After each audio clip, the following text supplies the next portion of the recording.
అస్సలాముఅలైకుం. నా పేరు షేక్ జిలానీ బాషా. నేను కడప ఎక్స్ వక్ఫ్ బోర్డ్ చైర్మన్గా ఉండాను.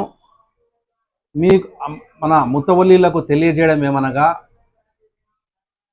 వక్ఫ్ ఆస్తుల రిజిస్ట్రేషన్ల క్రమబద్ధీకరించడానికి కేంద్ర ప్రభుత్వం ఉమ్మీద్ పోర్టల్ అనే చట్టానికి తెచ్చింది.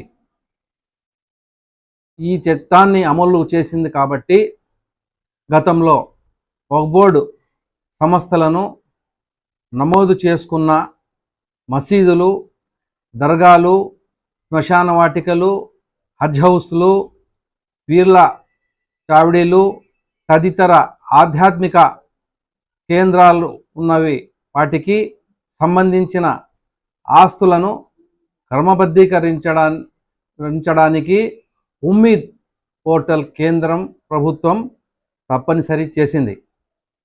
ఉమ్మీద్ పోర్టల్ సదరు ఆస్తులను క్రమబద్ధీకరించకపోతే ప్రభుత్వం పై ఆస్తులను స్వాధీనం చేసుకునే ప్రమాదం ఉంది. కావున ముతవల్లీలు తమకు సంబంధించిన మసీదులు, దర్గాలు తదితర వాటికి సంబంధించిన ఆస్తులను కాపాడుకొనుటకు